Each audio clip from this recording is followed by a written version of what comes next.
Okay, we'll make a start on a short course.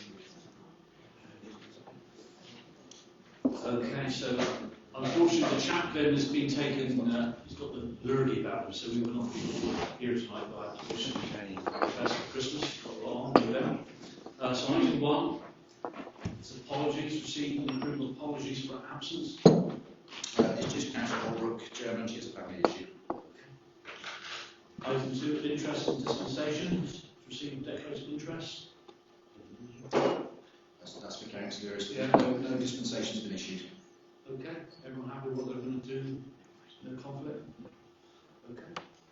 Item 3, to take as read and confirm as accurate as part 1 minutes of the meeting held on Monday the 15th of September. I need a proposal second proposed by Councillor Carmichael, second by Councillor Connick. All those in favour, that's correct meeting. Do you show? Carry. Okay. Item 4, my report. That's quite a long one. I just make it brief because we've got a lot on this Christmas time. But I've been very busy since the last full council. Done over 60 engagements, different things. We finished up with the cruise liner season. So I was invited on board to give a talk on what's likely to council around how I became mayor, and then I ended up seeing draw. So that went down right. That was all good. Being attended the meeting at Lostwithiel with the High Sheriff. All the mayors were asked to alter meeting. There was a summer meeting for half the mayors and an alter meeting for the other half. I went to see the Royal Marine Band at the Main Theatre. That was care of Trevor Brooks from the Labour commander in the docks. Went on the anniversary Battle of Britain. That was held at the King Charles Church. Opened the Oyster Festival. I've got so many other things to do. The Summit Pavilions, Maritime Museum for mental health, and also the pavilions as well. I offer them our pavilions as a venue because they were a bit concerned about using the museum. I thought, well, if we can use the pavilions more, as we knew over the weekend, what a fantastic event that was, wasn't it? You know, we can use that pavilion to keep people going. I think it's a real good thing for the town. We had the Santa's Air contingent over. We had a good deal with them, didn't we, Tom? They came around and made passes. I gave them a buffet. They went at the Falmouth Hotel. I did seem to warn you, didn't I? That seems to be my part of the team. They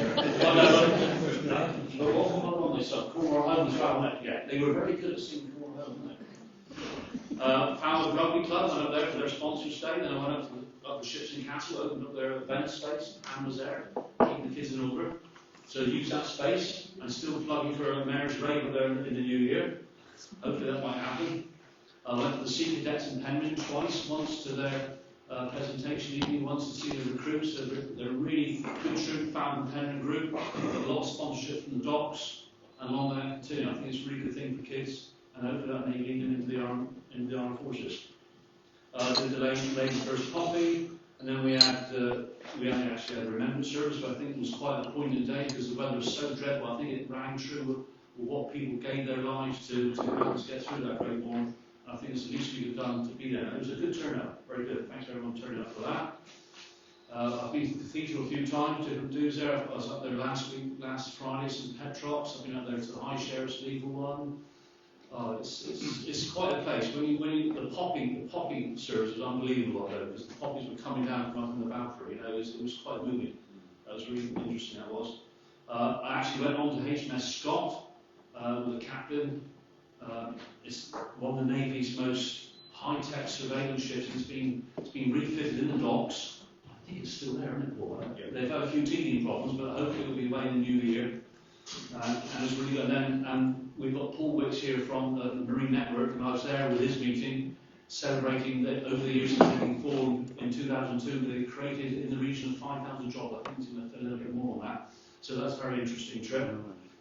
I think Danny trip on the Christmas lights last week, I think that was good, didn't you? The week before, Danny turned us on. If it wasn't for Danny and the Falmouth Marine Band, we wouldn't have had the floats back in the carnival, which I think made the carnival a real great thing. And then I got a few mates down the track, but I just think it gave a different dynamic. I think people appreciated a few trackers down there making a racket. I think it was all good. I was up at the Pavilion week last Sunday with the Christmas Tree Festival. Nicola Burgess, our community lead officer, she organised all that. I think that went down really well. And again, like you say, over the weekend, wasn't it a fantastic weekend to have everything up there in the village, just show what we've got in Falmouth to keep control of that building, that facility. And I think it's definitely a must to keep that there next year, because if the weather isn't like it is, we would have lost so much trade. I think the food offering was good, Dave. It was a very good offering of food up there. Nothing like that. No qualms about eating up there at all. It was all good. What? Jennings Road? Other pavilions? I'm sure about that. No, you attended it. But yeah, Jennings Road, I did that. Yeah, I did so many things. I can't remember where everyone. But I think the land train, the ice cream, the snow globe, Steve was brilliant as Father Christmas. Yeah. Sorry to disappoint you didn't know who it was Father Christmas. It was all good. And some today, I went to the local garage and they were really pleased how reasonably priced it was. I think it was really good for the community. So we've had some really good things, but unfortunately we had the sporting event, which was a very sad day, I think, for Falmouth. The ladies, the threesome, have been absolutely fantastic and doing their hardest to try and get these trees saved, but unfortunately, the lovely legal system we have in this country has let us down big time, and I think I put that across on the local radio and maybe I did that, and I think Deb has as well, that our hands have been tied from the word go. But what I did this afternoon was a lady this morning gave a lot of people some cuttings of that tree, and I planted 8 little cuttings in some compost. I'm hoping to get some lime trees grown. I think we should all grow some trees in remembrance of the hard work those 3 ladies did in doing their best to save the trees, but hoping the trees will live on in the years to come. So that's the end of my report, really. Thank you very much. Over to Tom now. As the Mayor said, it's been a busy couple of months since our last meeting in September. In October, as the Mayor said, we welcomed over 15 guests from Saint Nazaires Committee de Jumelage, their twinning association. And that visit was organised by Falmouth Town's Twinning Association. The visit built upon the strong relationship we have with our friends in Saint Nazaire, as we look to potentially build more formal relationships in the future. Alongside the Mayor, I attended the welcome celebration, alongside events over the week, including fish and chips at the gym, and a dinner at the Falmouth Hotel, where the Mayor sanctioned audience. So thank you again to the Mayor for that. I was lucky enough to host the President of the Saint Nazaire Society, Jose, in my home for the week. It was really interesting cultural exchange, and for those that aren't already aware, we obviously have a really strong historical link with Saint Nazaire, and I look forward to seeing them potentially next year, as I saw them in March when I attended on the then Mayor's behalf for the remembrance events. Also in October, I attended our Mayor's Civic Service. It was a fantastic event and a great way to celebrate the appointment of the Mayor. I'm sure you'll agree that he's been working incredibly hard over the past couple of months, and I want to say a special thank you and congratulations for completing your channel swim. So well done.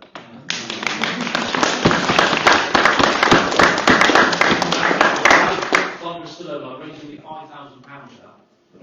And don't forget to get tickets for Saturday's Mayor's Variety Show, or Neighbour the Swim. Trying to make a fool himself of it. Towards the end of October, I attended the first poppy laying at Kimberley Park alongside the Mayor, our MP and fellow councillors. At the start of November, I attended the Cornwall College graduation ceremony at Truro Cathedral, which was a fantastic event where I believe there were quite a few Falmouth students who graduated, so well done to them, and thank you to the organisers of that. I want to say a big thank you as well to our team, our town team, for the fantastic light switch on, where I was able to lead the schools parade. That was a fantastic honour, so thank you for the team for organising that event. I also was able to attend the Penryn light switch on alongside some councillors here, and that was again a fantastic event, so thank you to the Mayor of Penryn for that invitation. At the end of November, last week, I attended alongside many other councillors the Litter Pick protest on the Beacon and Old Hill, organised brilliantly by councillors Rowe and McConaughey. Thank you to them for leading the prep on that one. We were able to collect over a tonne of rubbish across the estate following Cornwall Housing's decision to remove over 20 bins across Falmouth. Thank you to all the volunteers who attended, ones in the room, and also to Plastic Free Falmouth who organised the equipment, because we really couldn't have done it without their help. I've remained disappointed by that decision of Cornwall Housing to remove those bins, and especially the lack of engagement that we felt as a town, and still to this day the lack of engagement, and I'll continue to support Councillor Rowe, Councillor Saunders' efforts and others in trying to get the bins replaced. Also recently I've attended Fair Trade Falmouth meetings and Penware Tenants and Resident Association meetings. Last week I was honoured to attend a Band of Brothers homecoming event in 3 Milestone. For those that don't know, Band of Brothers are a charity that help young men involved in the criminal justice system. They provide them with the support they need to make the transition to an adulthood free of crime and filled with a sense of belonging and connection.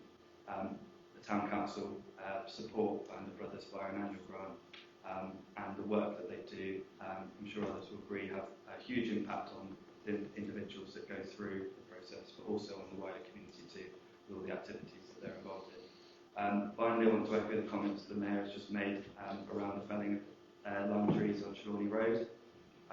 I'm also thoroughly disappointed that we've reached this point despite the clear feelings of, I think, the entire town. I was unable to attend the protest this morning due to work commitments that went up to visit at midday, where it looks like significant work has already taken place. I'd like to echo the comments the Mayor's made by thanking Debs, Amanda and Sherry, the organisers of Stop Shop, for all their hard work in holding Cornwall Council accountable. And also a thank you to Cornwall Councillor for the Elwen Ward, Lauren Gowan, for all his hard work at County Hall, for putting pressure up there. I'm sure that others will agree that despite the felling today, this isn't over, and I'm sure that fellow councillors will join me in continuing to put pressure on the relevant authorities to release the information that has so far been so hidden. So thank you. Very much, Tom. Moving on to item 6, we've got some presentation and all the people here, so we'll start off, I believe, with Steph Good, Community Project Manager. Just in time, Steph. Just your first. Casually described it, I do apologise. Yes, I'm a little bit lost and wet. Do you want me to stand? Yes, Do please. you want me to be? Great, thank you very much. Hello, hi everyone. So as just mentioned, my name is Steph. Would it be helpful for me to stand somewhere else? If you want to stand there down by the screen, people to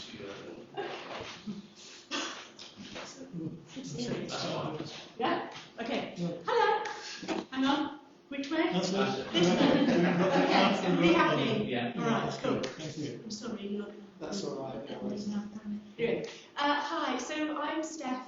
As previously mentioned, I am the Community Project Manager for Neighbourhood Watch for Cornwall, and don't ask why, but Torbay as well.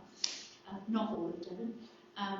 But I am being tasked with working in predominantly safer towns groups in Cornwall. So we're talking Penzance, Truro, Falmouth, Camborne and Newquay are my key areas.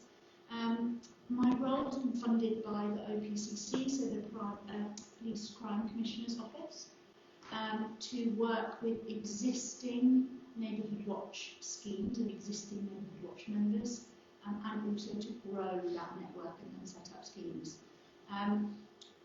It's probably fair to say how many of you hear Neighbourhood Watch and think curtain twitchers and net curtains and binoculars and snitching on your neighbours. Yeah, thank you for being honest. Yeah, like, absolutely, I thought that too. Up until about a year ago when I started. It may have been once upon a time. It isn't that anymore.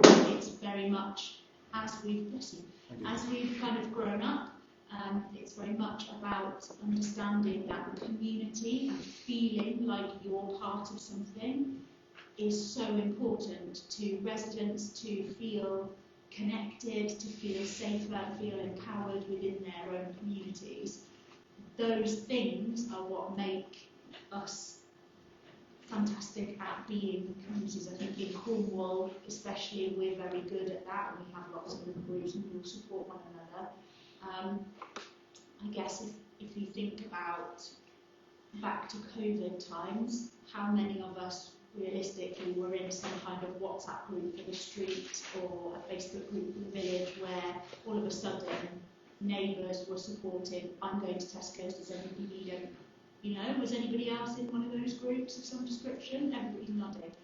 That is a neighbourhood watch group. By any other name, that is a neighbourhood watch group where we are working together as communities to help one another and feel safer in where we live and just feel a bit more connected and a bit more resilient. In terms of what Neighbourhood Watch can offer, it is a free membership organisation. You can just sign up on the website and you can pop in your postcode, and if there is a Neighbourhood Watch scheme anywhere nearby you, it will pop you in it. If there isn't one, then it may prompt you to set one up, and you might want to, in which case my role is to support you as a Neighbourhood Watch coordinator to get a group up and running.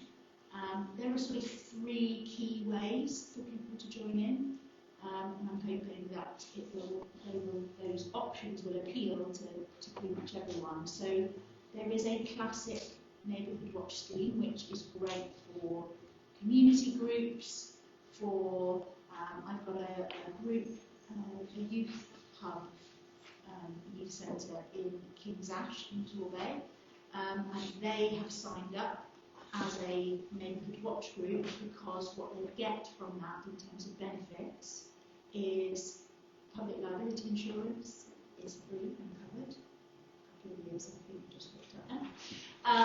And also they get things like access to our community grants and community funds for other projects. We've got somebody who set up a scheme in Camborne. She's got beautiful window boxes outside of her house on her street, and now her Neighbourhood Watch scheme, now there's 5 or 6 additional window boxes up and down the street, which brings that kind of feeling of cohesion and that feeling, I don't know, has anybody heard of the broken window theory? Okay, so basically what that says is that on a street, if you have a house or a couple of houses that are either boarded up or have got broken windows or look very scruffy and unloved or untidy, not cared for, or clearly vacant, the risk of there being trouble of some description on that street is increased, because people who are potentially up to no good will look at that street and think, oh, actually, there's a bit here, there's a quiet area where nobody's really watching, based on our assessment of what that street looks like. We can probably get away with doing stuff here. And so, certainly with the grant, in particular that window box thing, it starts bringing people together, and actually, in the same way that we put bunting up and we put the Christmas lights up and things at Christmas, that helps to bring that community spirit. The other benefits that come along with being members for a classic scheme is around working with our partners, so discounts on home insurance, not all, but some people, if some businesses and insurers, I don't know if you've seen it, there might be a little box when you're filling in a form for your home insurance. Are you in the Neighbourhood Watch area? If you are, oftentimes you get a discount on that. And things like Simply Safe, which is one of our partners, provide security cameras and the Ring doorbells and lighting and those kind of things for your personal home and business premises. They can supply those as well for discounted rates. So they are some of the benefits of being in a scheme, aside from the fact that you start being connected up with your neighbours and start to build that community. The second way is we have something called a community safety charter, which provides free training that's kind of aimed at businesses. So in Camborne, it works really well with the DISC system, or the UK Yeah, so it works really nicely alongside that. It's a free training package that comes along with online modules that businesses can sign up to and then use that for either training their staff or training themselves. It's things like, it has in it bystander training, retail safety, safety in public spaces, those kind of modules, and that's growing all the time. And then the third way to get involved with Neighbourhood Watch is we have a youth secretary. So we have a national lottery funded, wonderful, let's swap details on it. There is a youth arm as well, so we have a national lottery funded youth project manager who is already working with Campbell Youth Council to run a community safety project with young people aged 16 to 24, and they would take on, tackle an issue, a community safety issue that is important to those young people, and then we would work with them. It's about kind of gaining those skills for life and leadership skills, along with other kind of desirable life skills, business skills, presentation, that kind of thing. So that would work alongside, we would work alongside with those young people to create. It's very much led by the young people, so it may be a campaign, or the one we're working on at the moment, the end of the 6-week course or workshops is going to be some kind of Dragon's Den style. The young people will have come up with a presentation to tackle a community safety issue that they're worried about, and then they will pitch it to local council, to the police, whoever the key kind of stakeholders would be to make that happen. So those are the 3 ways of getting involved in Neighbourhood Watch. I am presenting to as many councils and camps and parish groups as I possibly can, community groups. I'm hoping that some of this quite waffly spiel is landing with people, and if anybody would like to work with me, I am the only one in the country doing this role, and I've been given in Cornwall. I live in Cornwall, and I want to help make the communities better. It's very much about working together. I can't do it on my own. I'm all about collaborating. I would love to work with some of you to get some of those balls rolling and bring Neighbourhood Watch into kind of the 21st century and start connecting us all up together. So that's me. Good. Any questions of Steph from the councillors yet? Yeah, very good. Stand up then. Sorry. Get up. Yeah, very good presentation. Very interesting. Do you have any sort of cards, any Christmas cards? I do, yeah. So that I can give out to say people I do know would be interested? Yeah, absolutely. We've got all the details, we can ping it out. Wonderful. Okay, great. Yeah, well, there you go. Yeah, absolutely. Yeah, no problem. Anyone for any more? Just Jeremy. Yeah, so in terms of the youth work, obviously what we're looking at is creating a youth council, similar to that Camberwell Town Council set up. Fabulous. Okay, So great. there might be a discussion there around that as well. Wonderful. Yeah, I'd be really interested to have a conversation. My colleague, I'm not the youth project person. His name is Simeon. He is up in London, but he has the funding to be able to come down and deliver and all the rest of it. So, yeah, absolutely. The opportunity. Yeah. All right. Brilliant. Thank you very much for your time. I'm glad you found us just at perfect Me time. too. Just in the nick of time. Okay. Yes. 6.2 to receive the presentation from William. And Ron has been on support and citizens of Hospital.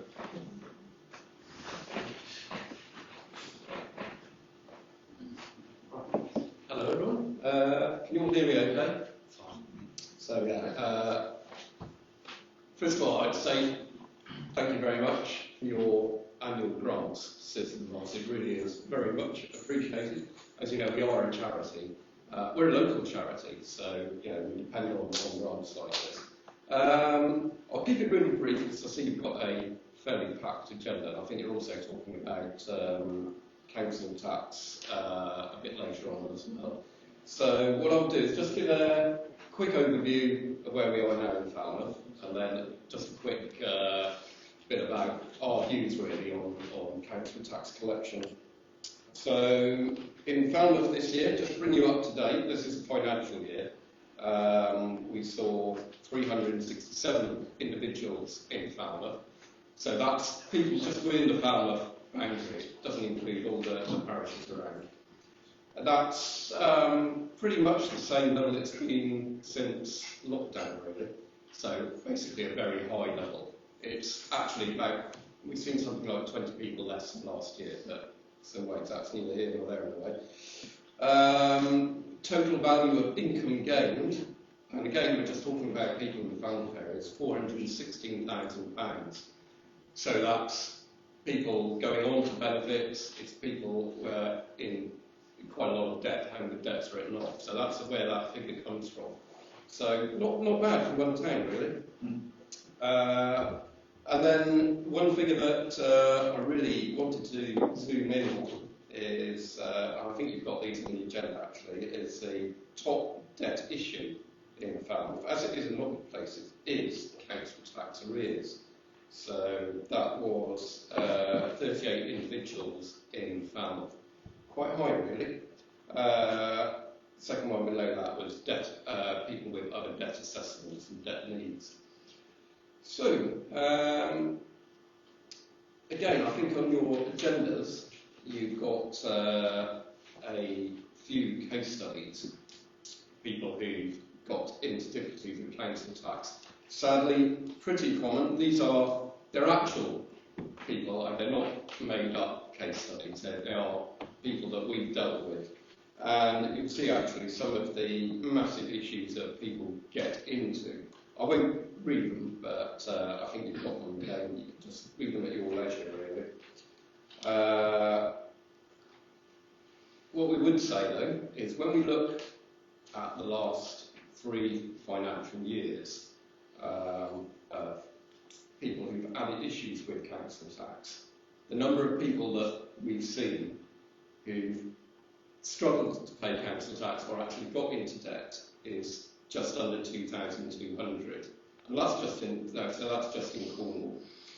Of those, 65% had a long-term health condition, and another 8% were disabled. So obviously you was trying to build up a picture of the sort of people who are suffering the most really here from getting behind on the council tax. Then looking again, sort of doing a bit of a dive into the figures, we can see that 326 people over those 2 years, going across 3 years over the whole county, with actual arrears, and about 490 odd didn't realise, or they got into difficulties with council tax support. So one of the issues that we'd like to push really is, we know council tax issues, or council tax debt, is pretty much top of the pile, which might surprise some people actually, because when you think of debt, you usually think of gambling debt, or people just spending too much at Christmas or whatever, but it is council tax debt. So, some of the issues that our advisors have picked up, first of all, the lack of knowledge that the county council, as all councils have to, offer council tax support. People, general public, we find are generally unaware. So they know about the single person discount, but they're unaware that this council tax support is available. Having said that, in Cornwall, there's scope for improvement, possibly. So council tax support set locally is at 75%. In other words, the council will help you with 75% of your bill under certain circumstances. But in other areas, Oxford City Council, for example, offer 100% if your income is below £500 a week. So that's a bit more generous, really. what we find is, the difficulty you have really is we're asking people who've fallen behind because they haven't got the money to actually pay up front again. And generally they haven't got the money and they just go into the greater spiral really.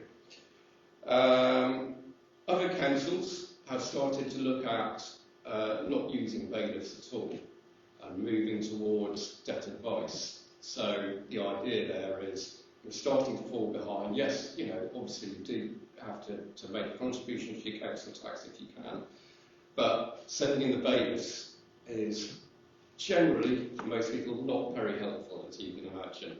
So, and it also is an extra cost as well. So what we're trying to do is trying to think of other ways of doing that, maybe saying there are a couple of councils in London that have done it. Let's not use bailiffs. Let's point those people towards some really intensive debt advice, whether that's from Citizen Advice or one of the other debt charities, doesn't really matter. But we're basically trying to get people out of the hole rather than piling more and more debt onto them. So that's pretty much where we are at the moment, but I'm very happy to answer any questions. I was going to say, also in here, we invited John down to our offices down the road, and we just opened that invitation to everyone to find out about what Citizens Advice does. Thank you very much. With any questions? We have got this topic up with a motion later in the evening. You're probably aware of that by Councillor Stout, so it will be debated then. But any other questions apart from that motion from Councillors William? Thank you very much indeed, William. Right, thank you for your time. We now move on to our last presentation, which is from Cornwall Marine Network CEO Paul. Paul.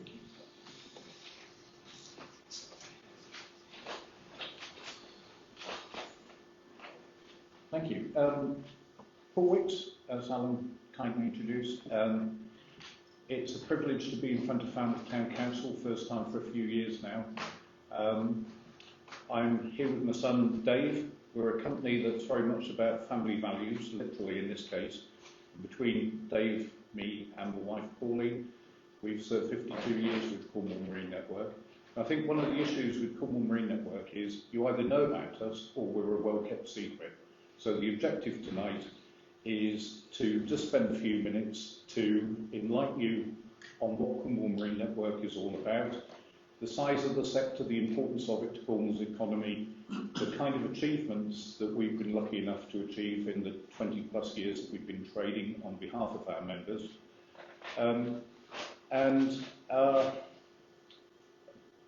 Alan's kindly mentioned already the 5,000 jobs. We were in the press for it a couple of weeks ago and we had the event aboard HMS Scott, iconic vessel. And we'll just make a reference to the 5,000 jobs, but also assuming the technology works, and I'm not blessed, but I have been blessed with some wonderful help, by the way, tonight to get this working. If the technology works, we've got a very short, just over a minute clip from Keir Matter, the Maritime Minister, making reference to the 5,000 jobs, and Jane Kirkham, our local MP. So fingers crossed that it all works. So about the sector, there's about 800 marine businesses in Cornwall. Like all business sectors in Cornwall, we're 99.5% SMEs, and of those SMEs, 86% are micro businesses that employ less than 10 people. We estimate, including volunteers, that there's about 16,500 people that work in the sector. The sector, last time it was measured 3 or 4 years ago by University of Exeter, accounts for more than 1.12 billion of gross domestic product to Cornwall's economy. We're on a similar size with the engineering and manufacturing sector, and between us we employ more than 10% of Cornwall's workforce, and a lot of people don't realise that. And one of the problems that we often have, and it's an issue I have with Cornwall Council, is whenever they bring up sector statistics, they never mention marine. We're sort of lost in amongst every other sector. And I think part of the issue is we're the most diverse sector, and we're covered by about 95 different standard industrial classification codes, so that doesn't help. Cornwall Marine Network, I mentioned the family values, founded by Roger Graffy, some local owner-managers of marine businesses. Roger's the owner of Milo Yacht Harbour, They had the fantastic idea of putting Cornwall Marine Network together in 2002. They accidentally, I do tell them this, got the model right. They built the values in from day one. So we're a non-profit organisation, we're a private company. If we happen to trade and make a surplus, the surplus goes back into the membership. The members are the marine businesses who pay a subscription every year to be with us. I mentioned there's 800 marine businesses in the county. We've got nearly 400 who are paying members of Cornwall Marine Network. And we're limited by guarantee. The guarantee that each member gives is the princely sum of £10. So if everything went wrong, that's the cost of winding up the business. But we're here, most importantly, to make money for our members and to help them grow. That's our one and only objective. It's all about growth and economic growth in whatever way we can. So it's a transparent model, it's got integrity. We're not trying to make money out of members, we're trying to make money for members. That's what the business is about. The nearly 400 members represents about 90% of the turnover of the sector. So we've got a small number of large companies, including A&P, on the doorstep. But vitally, we've got a lot of those supply chain businesses that feed into the docks. And as an example, A&P have got 600 businesses that feed into supplying them. And they're not just all marine businesses, but supply chains are vitally important. We've made our name on apprenticeship skills and training support. We offer marketing, digital marketing support. We provide support for innovation to get products to market. And we also provide advice on productivity. Most owner-managers of small businesses understand the word productivity, but have no idea how to measure it or how to improve it. And that's where we step in. We've got the Cornwall Marine Academy, which my son Dave runs for us, and that's our schools outreach programme. And it's about the future workforce. So it's spreading the word of marine careers to schools.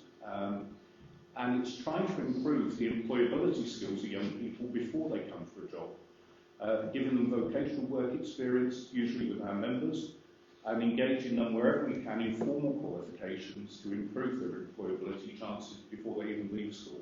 Including, recently we've launched a pre-apprenticeship programme that's just about to go to the press because one of our local members has decided to invest £20,000 in that particular model to train 50 young people in pre-apprenticeships, level 1 qualifications.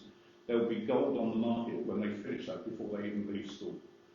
So that's the kind of innovation that we're trying to make.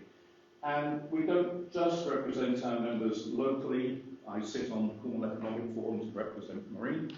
But regionally and nationally, I'm a director of Maritime UK, so we get to wave the St. Piran in London at the top table. And what have we done for Cornwall's economy with our members in the last 20 plus years of trading? If you try hard, you get lucky. We don't get gifted any money. I'm not against the principle, by the way, but we don't get gifted any money. We have to win it competitively. We have competitively won, mostly from public sector funds, 42 million in 20 years that we've reinvested into the sector, with members, with grants, with support. And that pays for our staff team as well. Dave's put together an army of 110 of our member businesses who provide volunteers, marine ambassadors, that go into all 32 secondary schools across Cornwall and talk about careers in the marine sector. We have upskilled or reskilled nearly 11,000 employees, and that's 2/3 of the entire workforce in the last 20 years in this county. Cornwall College and Truro College added together probably haven't achieved more than 1,000, just as a comparison. Dave's team have provided the careers advice to more than 40,000 young people. Each year in Cornwall there's about 10,000 14 to 16-year-olds roughly through the county. We're engaging with about a quarter of those every year, so we've got significant reach, and all with volunteers.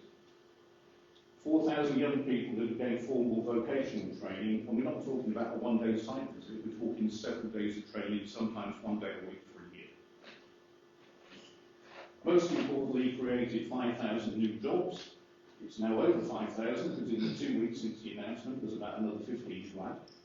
And along the way, because we can, we're talking about businesses, unsurprisingly, marine businesses being centred around ports. Ports are communities. So because we've got businesses at the centre of communities, it allows us to use those businesses to be a focal point to help influence communities and people. So along the way, because we can, we've actually helped unemployed people into work, and we're fast approaching 1,000 of those. We're very proud of the fact that it's about future workforce. We've enabled 2,000 plus new apprenticeships, every single one in a small business. Large companies are self-sufficient, they're spoken for, like Pendennis and A&P, they've got award-winning apprenticeship programs, but we're here to support apprentices into small businesses. 92% of SMEs in this county have never employed apprentices. How scary is that? And we're trying to make a difference.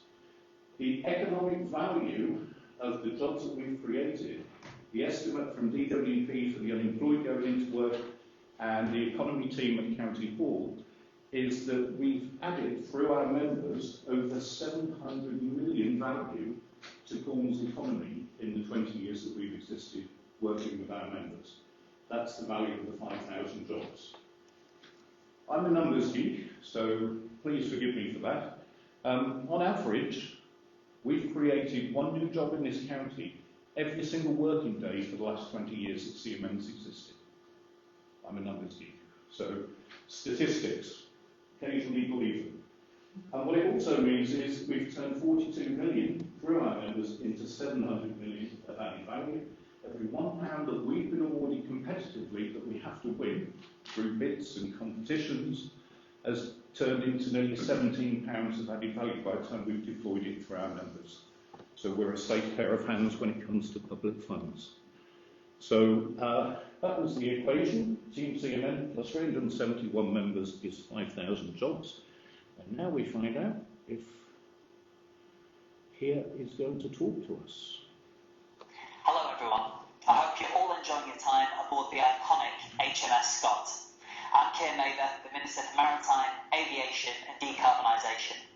I'm sorry that I can't join you in person today, but I wanted to say a few words to celebrate Cornwall Marine Network's achievement in directly creating 5,000 new jobs across Cornwall.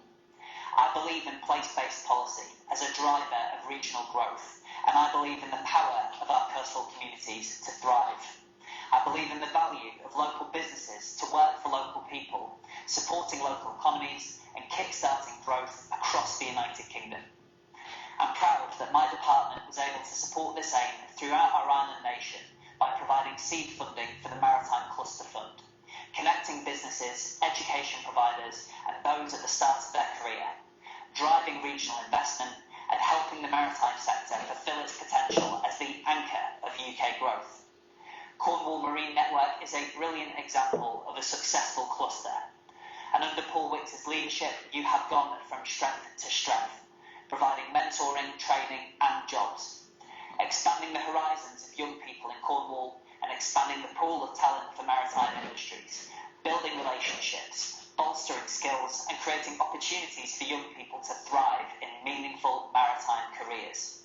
And I am thrilled to hear that you've created over 2,000 new apprenticeships, with small and medium-sized enterprises, 92% of which have never before taken an apprentice on. By providing resources and delivering training on employer premises, the Cornwall Marine Network has broken down a crucial barrier to opportunity, enabling small businesses to give back to their communities, providing pathways into employment, and helping to build a workforce that's fit for the future. This achievement is remarkable, but I know it's just the beginning, and I look forward to hearing much more about your future successes.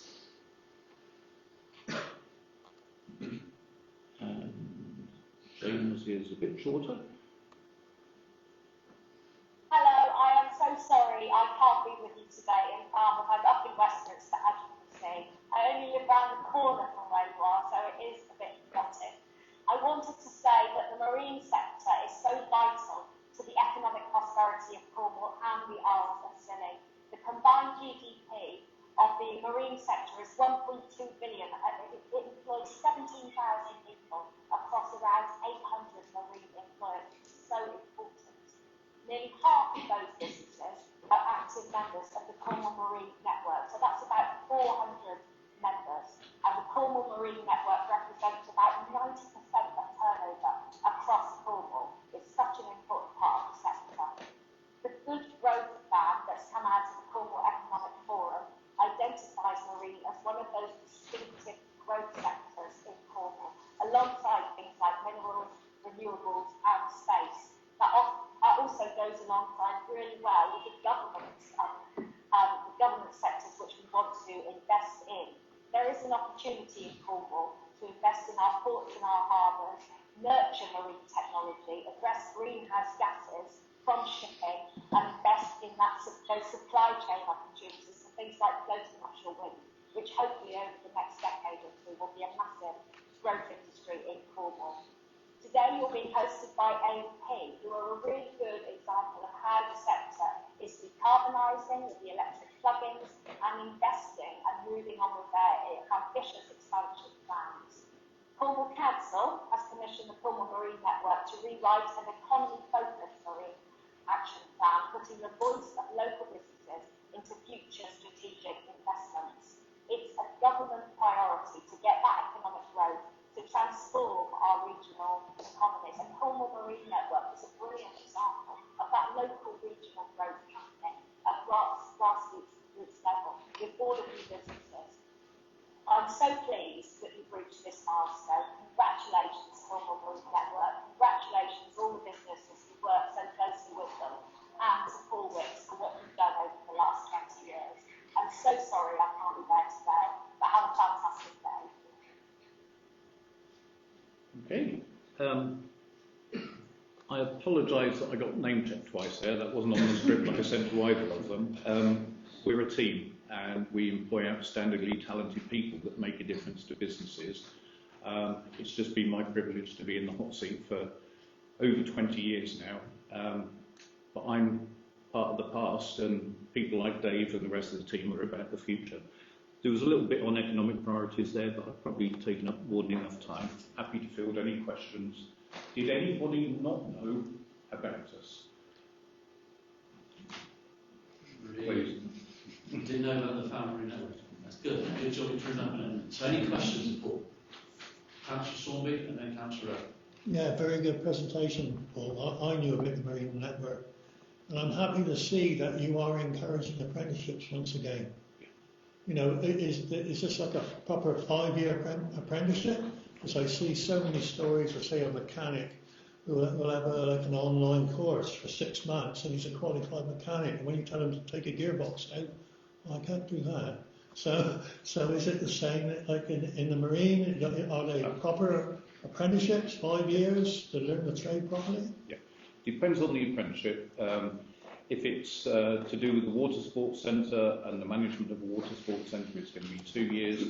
But we've set up, the unique selling point, by the way, about our apprenticeship programme is that we don't have premises. 100% of our training, our tutors do at the employer premises. We set up the initiative with Cockwells 2 years ago. We've got 21 apprentices placed with Cockwells. Cornwall College pulled out of the market for boat building apprentices because they said there was no demand. We've got 21 in one location and demand from others. They're 4-year apprenticeships, Dave.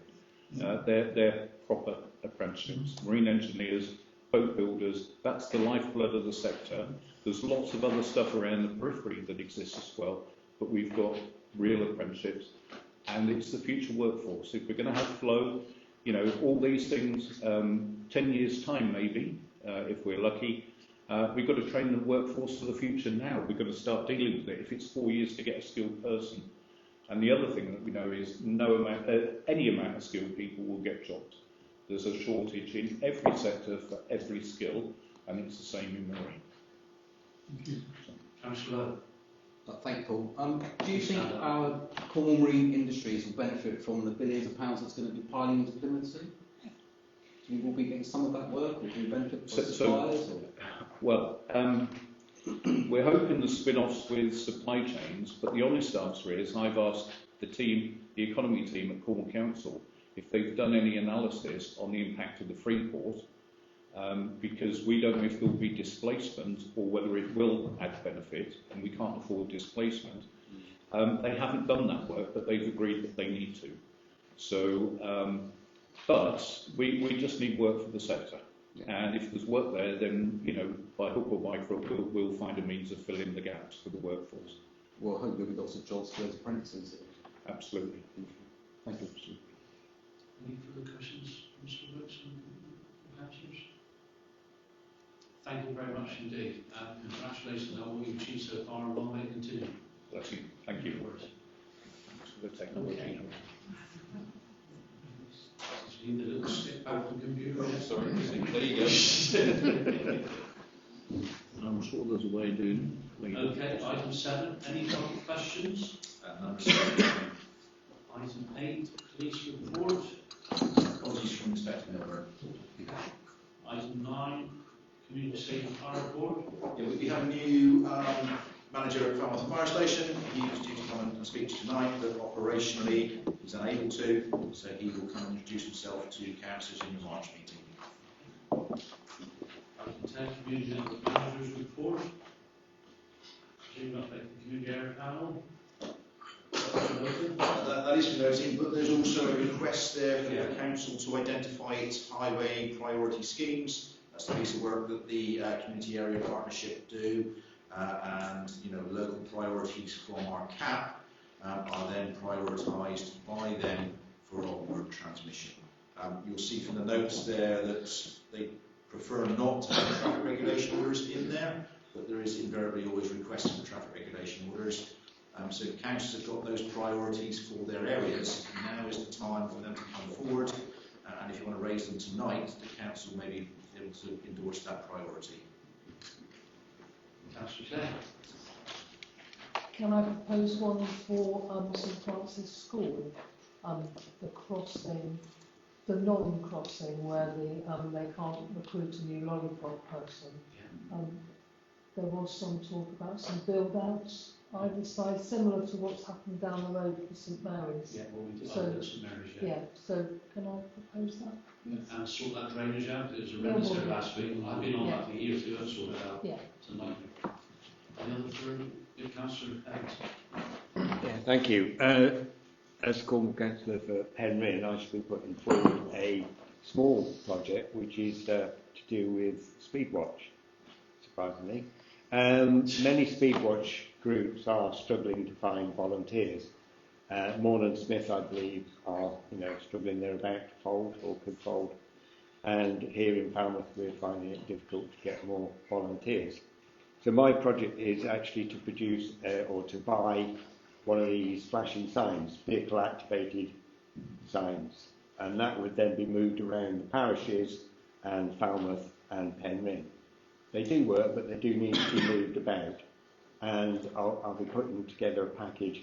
It's only part of, it's not a very expensive package that would be funded over the 4 years to provide one Speedwatch sign that would be moved around the 2 towns and the parishes that needed it. The previous councillor for Penryn, Peter Williams, is a good contact there because he did quite a lot of work on the music post. Any other?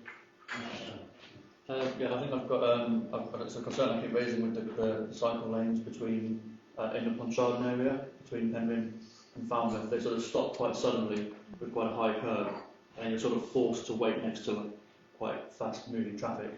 I'd really like something to be done, whether it's a bit curb, whether it's a completion of the cycle lane at those 2 roundabouts. It's sort of a problem both.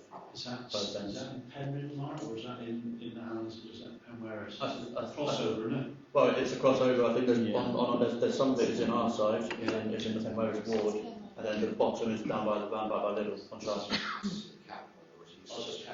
Yeah. So the cap area taking Norway the road along A39 to Vices would do, wouldn't it? Yeah. Because my concern, when I was on the council, I was always lobbying, as you go past the Norway Inn, go along that straight, there's that sweeping corner, and there's always water holding on that piece of road. And when it's heavy water, everyone's going across half the road. And Viv, as we all know, it's not very forthcoming sometimes in getting done. So I think would be good if we can all put together, because it's our strategic road, isn't it, to Truro? Yeah, absolutely. And if that road is, as we all know, when that road is blocked, it's a complete nightmare to go around Perranworth and Constance and all this lot. So can I have some backing to suggest them to really look into, I'm not sure if there is a drain there, but it's certainly not maintained. Yeah. Would the councillors agree for us to put that on as maybe coming from the mayor? Because I think as a town, we need that road. It's our most important road to get out of the county. You know, you can't even get to the Visor School and go up through Bizzo to get onto the A30 on the Chivy. Can we look into that, please? Can I have support? I'm happy to propose that as a cabinet member. Right. So is that the priority? So is that all the priorities that just come from the table? Any more? Yeah. Councillor House. Well, yeah, I think there's been a few proposals at the table, haven't there? So what's the process now? We've got more forward. So what the CAPs are expecting is for you to prioritise something, for them to then prioritise something from all their CAP areas. No, is it prioritise one of those things? Well, I mean, I don't know how they operate. I mean, if you've got your 3 schemes and they decide to The more the better than Woodland now. I think the one strategic route from Falmouth to Truro is quite an important one, I think. You know, because we can't get out of Falmouth for stuff, you know. I'd like to also just 2 things. I'd like to put forward John's idea for the cycle path. Personally, I don't cycle into town because I find it quite scary because you have to sit, and it's not well organised for cyclists. So I'd like to go with that too. But I've also been working with a group called Falmouth Foot, and this is a group that's been, I guess not a priority, but it's part of this. And they've been looking at the lack of enforcement on the traffic regulation order on the High Street of that part. They're a seriously organised group. They really know the procedures and the law when it comes to this. They've completed surveys which have shown an average of 81 unauthorised vehicles passing through that TRO, and that's just during the quiet season.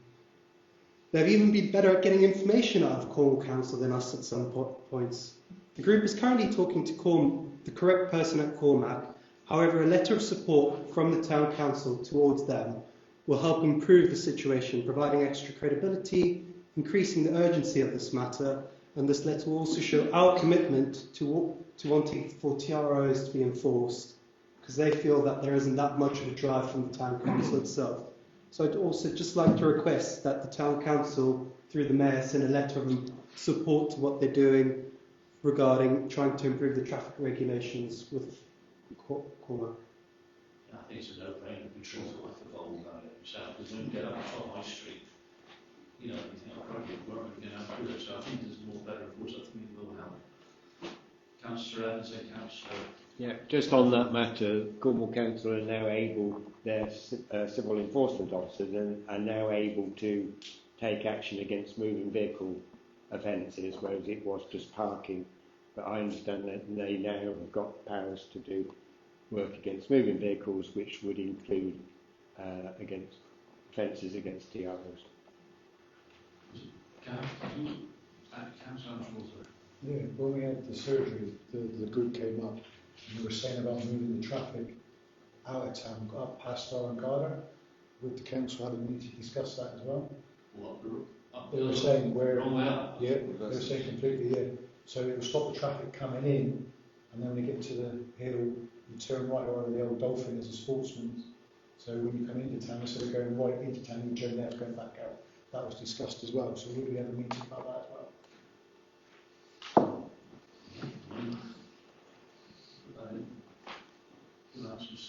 So just clarify, are we going to send them a letter of support? Or definitely send them support. Yeah, I'll take a vote. I'll take a vote on that one. Yeah. Thank you. Councillor Andrew also wanted to convene a meeting in regards to altering the actual traffic flow. I think That's what, when we had the surgery, David and I sat at the end and they came in and said that, as Honourable said, they had literally a good old report, and it was like this, and we recommend that the traffic slowing up, going up the street, it would benefit the town as well. So but that would be a permanent thing. Would it go down the elevator on this this is where we got discussed. Yeah, it's going to be a bit interesting. That's what I'm saying. So plans were put forward to make the traffic go up the hill, and it would, in a way, benefit that situation with people. So So at the moment, that's a request from Falmouth Foot to Cornwall Council. Right. And if the Town Council wanted to support that approach, then you could resolve to do that tonight, if you were so minded. Oh, it's very better thing on the table, isn't it? Yeah. Councillor, I think it's Councillor Saunders, Councillor Evans. Yeah, and one of my schemes would be also to improve parking on just on Casey and Oakfield roads. It's actually dreadful up there with obviously that because when the estate was built, hardly anybody had a car. There's no off-road parking, and of course the parking not full on the pavements now. But I do have a scheme that could help alleviate that. By taking out the grass bank between Casey Shops and Oakfield Road corner, where you could put in angled parking and take the pressure off, because the poor people that are getting ticketed every morning because they know where to go. Of course, it seems easy pickings. And also going back to the what you're discussing regarding the high street. I mean, yes, there are cars that break the law, but it's all forms of traffic that are breaking the law. Only today I saw a cyclist riding up High Street against the flow of traffic. Crazy. So it's got to be enforced. This has got to be enforced. It's not just motor vehicles, but also cyclists as well. Thank you. Councillor Evans. Yeah, thank you. The cycling and walking campaign have discussed the High Street several times, and I'm not sure I would support traffic going off, because I don't see any benefit why people would want to drive into town and then drive up the High Street. And we have proposed to actually close the High Street permanently for through traffic. There's only a few people that need to go into the High Street, so it could be just for access only, and it would just be people picking up things from the shop or people that living in the brewery yard area.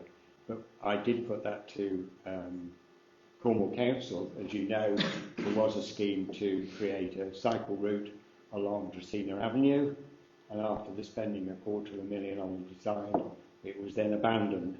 And so we put forward an alternative route which would have come along North Parade and down the High Street, and we were told at that time that Falmouth is not ready for that. But the Pelican Crossing is all going to happen. They can still happen. Yeah. I think in regards to Gavin's proposal, you're proposing that to be discussed. I think we need to discuss that, have a second and then go to the vote on that one, please. Yeah, as we had the meeting on the surgery, that was brought up. So it's all right having a chat about it, but we need to get everything sorted out. Do you want to convene a meeting for people to discuss that proposals, or do you want to vote on it now as a council? I was just going to add that. Is this something we should discuss in the Planning, Licensing and Transport Committee? Or, to make it clearer, should we just send... Yeah, sorry. Yeah, I was just saying, if you want to discuss it as a council, then refer it to your Planning and Licensing Committee. If you want to support those representations from Falmouth Foot around reversing the flow, you can decide that tonight. If you want to have that discussion, send it off to your Planning and Licensing Committee.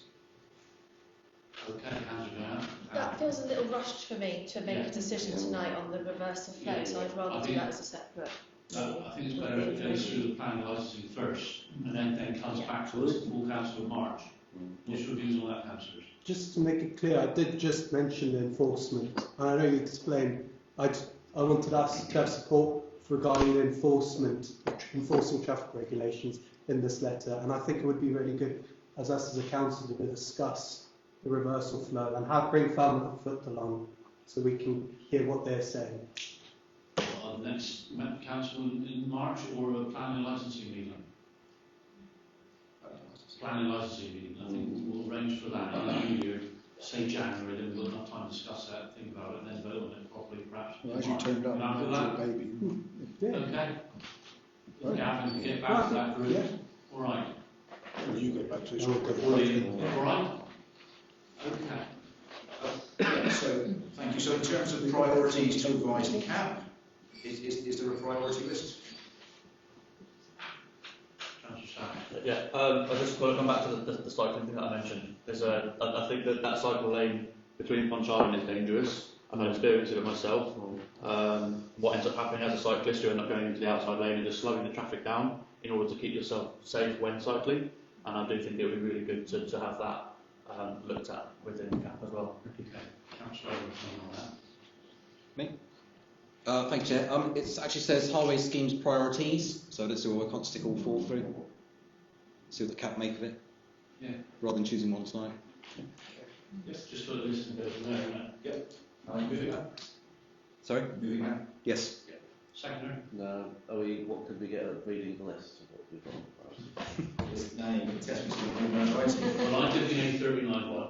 That's strategic one. So you've got St Francis School, which Councillor Gregg has raised, the Speedwatch proposal, which Councillor Evans has raised, the A39 drainage, which Councillor Jewell has raised, and what's the fourth one?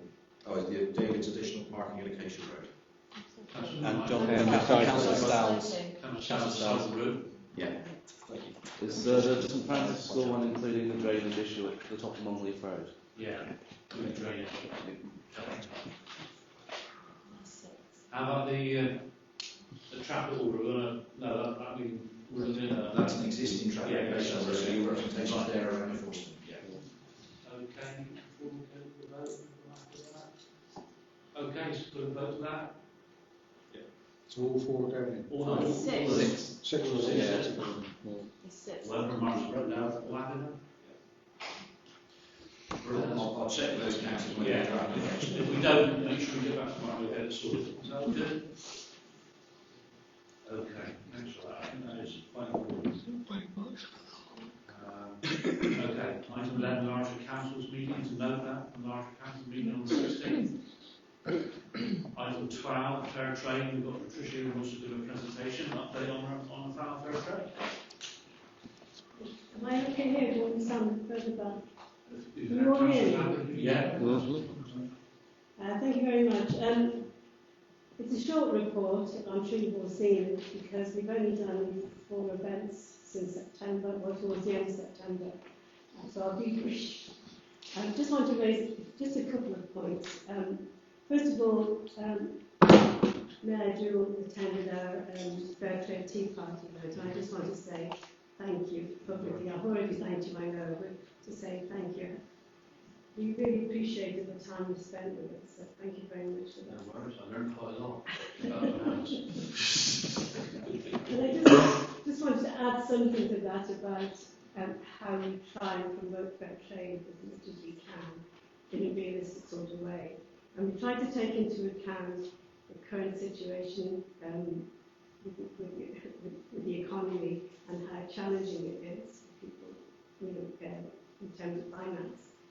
So what we've been focusing on is buying fair trade goods from local stores, own brand products that are much cheaper than people realise, in terms of even competing with well-known brands that aren't fair trade.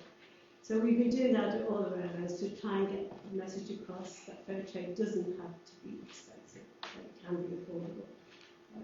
And that seems to be going pretty well. And I just want to link with that. We have some statistics about fair trade fortnight from the Fair Trade Foundation. And to me, it links in with what I was saying there about trying to promote fair trade in terms of affordability.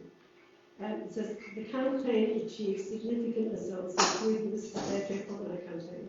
Significant results, including a 40% increase in fair trade tea sales during the 2025 event. This increase was accompanied by a notable rise in confectionery sales of 20%, coffee sales of 15%. The campaign also saw a 68% increase in consumer awareness of fair trade tea, with 41% of UK adults actively choosing fair trade products. So that's really good news. It reflects the hard work that campaigners, fair trade campaigners, are carrying out, and it's encouraging for us, to see statistics like that. I just wanted to make a quick mention about engagement with the university. We had 2 events, one at Penryn and one at Falmouth.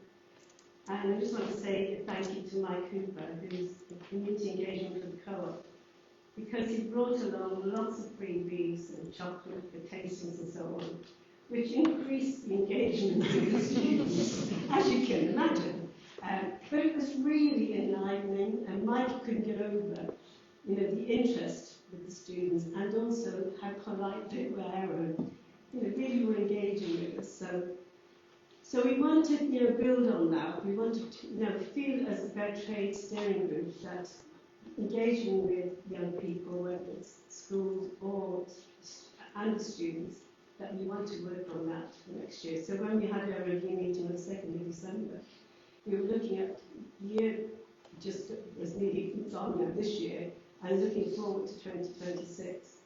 And I just want to mention 2 of our objectives. We had a few. One of them was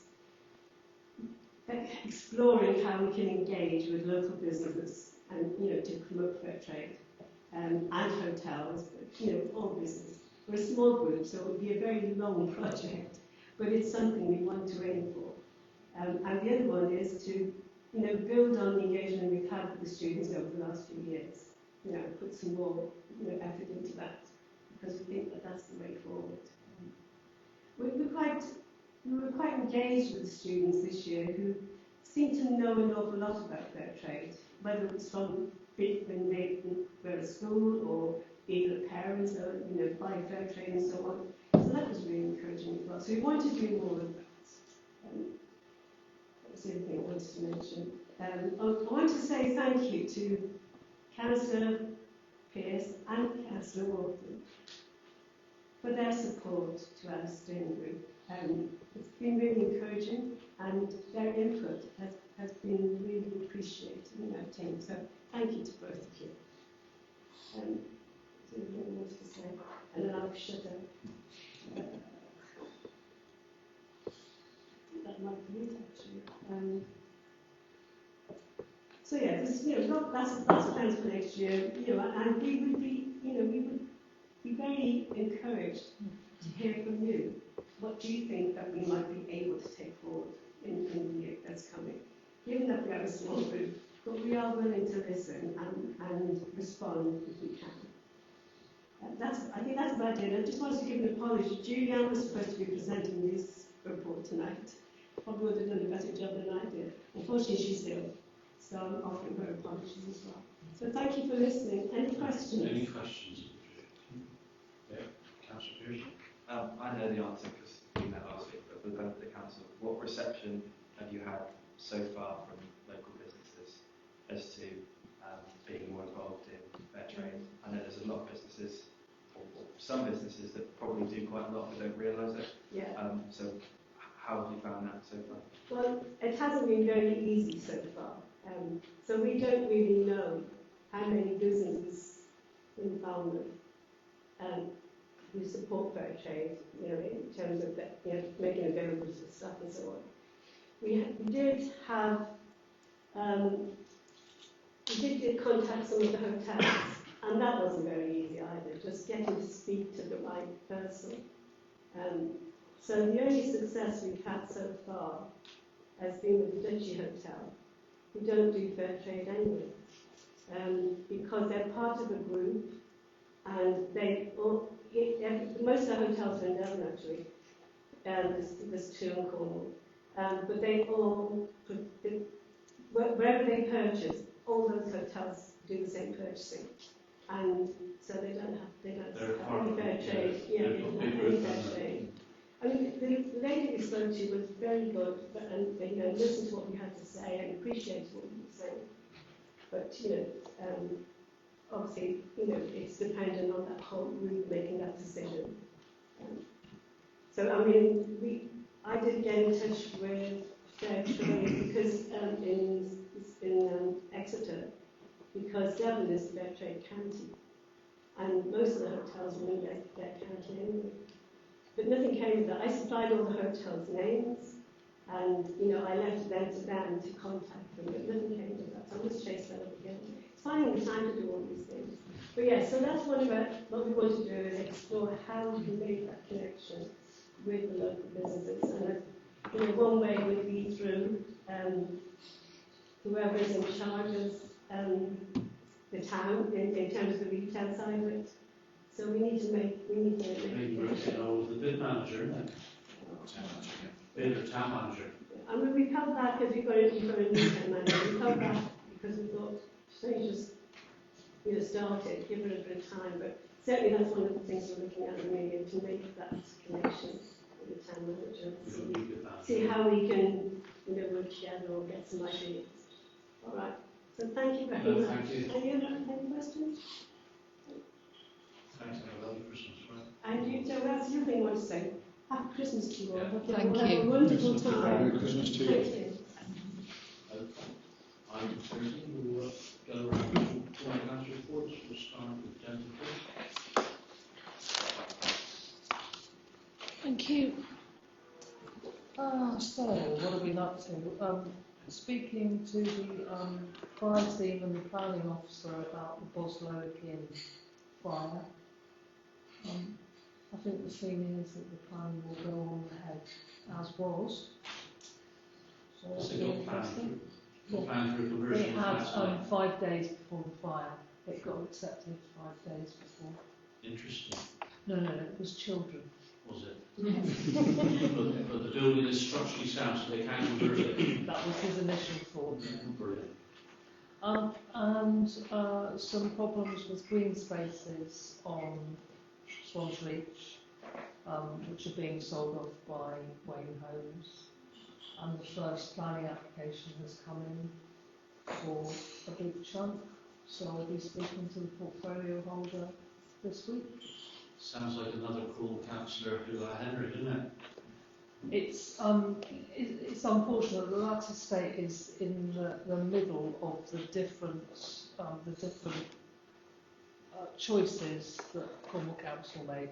So it wasn't automatically adopted, but it doesn't have a residents' association set up, so it's in this limbo, which has allowed it. So he sold off, right? Yes, yeah. Various footpath issues.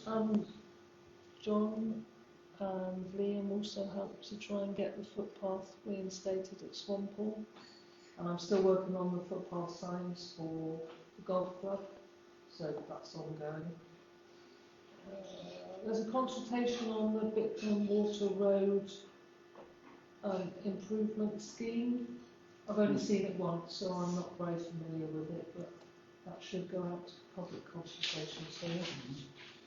And there will be some nature-friendly improvements down along the corridor, the green corridor, so it will start opposite Boslow Garage, some work on the football pitches, a new hedge planted, like a foraging hedge, and then improvements down on the footpath, and then right at the end, behind Swampole car park, there's been some wildflowers planted.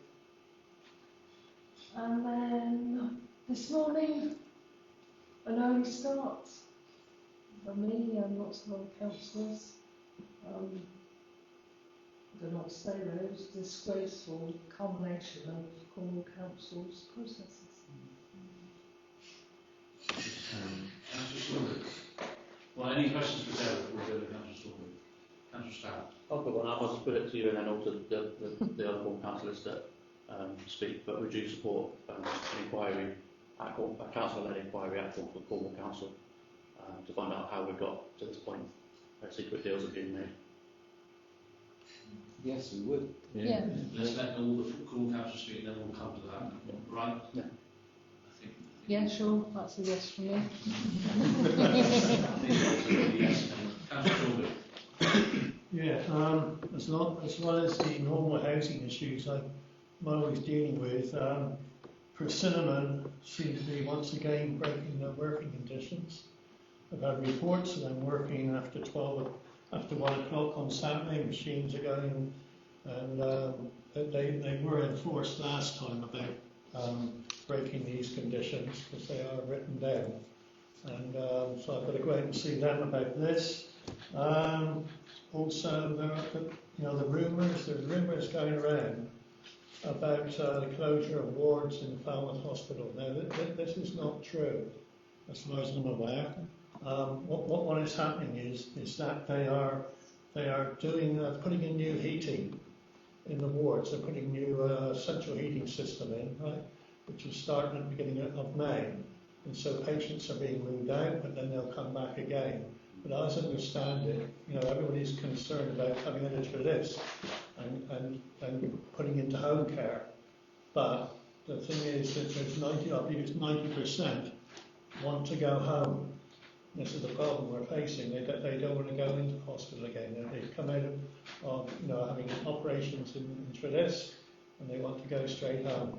But just to clarify, really, that we've been told that they're not shutting wards, just moving them out while they're putting new heating system, etc. Okay.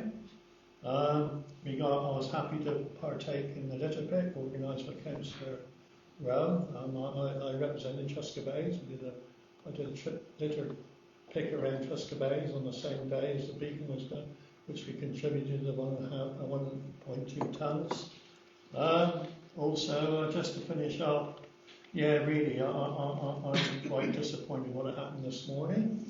I got there, I didn't get there till about 9 o'clock time, when they're already in the midst. But my concern, my questions now would be for us Cornwall councillors to find out how much that cost. They said over £100,000 was paid out to the resident for the damage the supposed trees were doing to the houses. But now I want to find out how much did that cost this morning. There must have been like 15 to 20 security people brought in from Yorkshire to come down just to control the Cornish people in case they start trouble. There's a limited number of police there. Now, we can't see a policeman around the town. You've got a job to get a policeman. Oh no, we can't come out. We're too busy. We haven't got the staff. But they seem to have a lot of policemen for that. Okay, and also take into consideration the tree fellers. They've got to be paid. The road closure. So I think we've got to find out how much this cost the taxpayer and what went on this morning. I imagine it would be a substantial amount of money, especially bringing down security from Yorkshire. So there's people in Cornwall that could have done that. And regarding the trees, I still got my doubts, very much doubts that it was all the 3 trees. There may be one that may be causing the problem, but why chop down all 3? I think that there's no grounds to do that, because to me it's like, you can take an example, well, somebody committed this murder, we know one of you 3 did it, so we can't decipher which one of you done it, so we'll hang you all. It's the same scenario as that, really, so I'm really disappointed. And I thought that the Save the Chop campaign, they did a damn good job, but let's hope we can take this a little bit further now and get to the bottom of exactly what was going on here with the Common Council. But they say they will not release the exact amount paid of over £100,000 because it's private, it's confidential. So it's your money that was paid out, and your money that was paid out for all that security, police, tree fellers, road closure, etc. this morning. All your money. Sad, isn't it? Thank you, Alan. No worries. Councillor Rowe. Yes. Any questions for David? Councillor Rowe, then Councillor McGowan. Yeah, thank you, Chair. I'm going to speak about the trees as well. It's not my ward, but Councillor McGowan's happy for me to speak on this. Today in Falmouth, I witnessed a travesty, the destruction of 3 healthy trees. They were felled at the request of Cornwall Council for alleged reasons that Cornwall Council have refused to share with us. This saga has been going on for many months, with Cornwall Council being evasive, disingenuous and high-handed. They have constantly relied on some apparent out-of-court gagging order to hide behind, and they have treated town and county councillors with disdain and a complete lack of respect. It is very sad for me, as somebody who has worked in the art industry for 30 years, to see the councils have learned nothing from Sheffield, Plymouth and Torbay.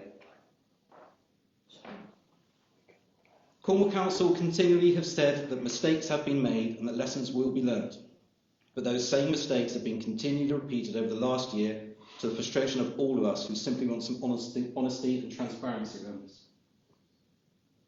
Even today, the Cormac team ignored all health and safety advice in the form of the working at height regs and the Health and Safety Act's fundamental proposition that we are all responsible for our own and each other's safety. I saw dangerous and unacceptable work practices taking place today, and it is my professional responsibility to report those breaches so that tree surgeons in the future are not put in a situation when harm can be reasonably foreseen. It has been reported that Cornwall Council made a large sum payment in connection with this matter, though the circumstances and the amount are unverified. However, we do know that it was reported expenditure came at a time when 22 bins have been removed from our estates because Cornwall Council doesn't have the money to empty them. When all council services are under financial pressure, this payment has been made.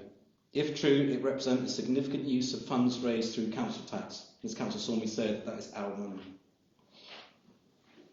In Falmouth, we have a shoplifting epidemic, with shoplifters simply walking out of shops with armfuls of goods, and the police say they don't have the officers to deal with it, as they are spread so thin across the duchy. And I fully recognise the efforts that Falmouth Town Council, Business Improvement District and our street rangers take in dealing with this matter. However, today we have 20 police officers in Falmouth for 8 hours each to protect the rights of a single resident against the will of the local people. I do not blame our local police team, who have always supported the town wherever possible, but I do question the cost and use of our police force in this manner. I would like to thank Debs, Amanda and Cherry for all that they have done in shining a light on this for us all, and I know that it has come at a cost to them. And I'd also like to thank our town mayor and every single town and Cornwall councillor in this room for standing up to this injustice and the secrecy of Cornwall Council. Thank you, everybody.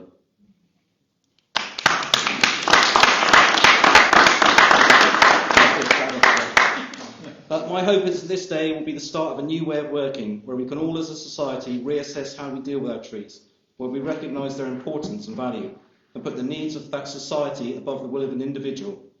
And so I call out to Cornwall Council to come and talk to us and work with us to avoid this ever happening again, so we can secure a better outcome for our trees in Falmouth and the Duchy. Thank you. Any questions for Councillor Pearce?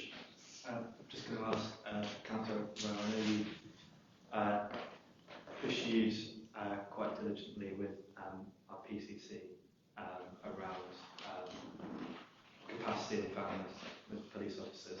I wonder if it's appropriate for us or for you to write to the PCC to ask, building off what Councillor Sawney said around the cost for the police presence today, and make that point that you've done already, that we need more support in Falmouth on some of those police issues, and to really question why there was so much spent today. So I'll leave that with you. I'm happy to raise on behalf of the Falmouth Town Council if they deem that appropriate, absolutely. Any further questions, Councillor Rowe? Councillor Evans. Not a question, but just as the PCC advocate for Falmouth and Penryn, I'll be quite happy to work with Councillor Rowe to draft a letter to the...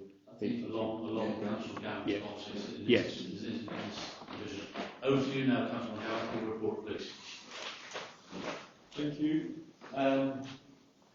I'll speak and start with the Toronto Road situation. I think many people were present and aware of the situation. It's quite traumatic scene this morning that we're on hand. Stop the job, Debs, Amanda and Cherry, others have said have done a fantastic job in raising awareness and galvanising the community on this really serious issue, which culminated today in the felling and the shocking scenes, really, of seeing those trees come down and how the community have responded, and injury to Debs is part of that process. So people are angered and saddened as to what's taking place. Heavy-handed police presence and security measures which have been raised, I think, raises really the level of concern and passion that police and authorities knew were created as part of this ongoing issue over the last 12 months.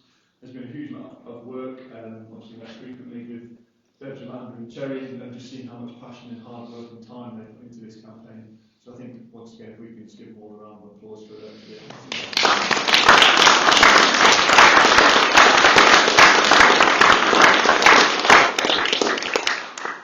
So today's not the end of this. It's obviously a key point within it, but now the trees unfortunately been felled, there's massive questions to be asked.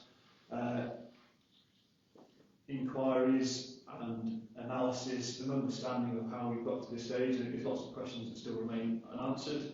So raising those with Cornwall Council, not just on the issues that have affected Trelawney Road, but also the potential previous and future issues in terms of street trees across Cornwall and non-compliance with the Highways Act when it comes to the duty to consult and other areas. So the questions don't go away, so I know we'll all collectively continue to hold Cornwall Council to account to make sure that we get to these difficult answers.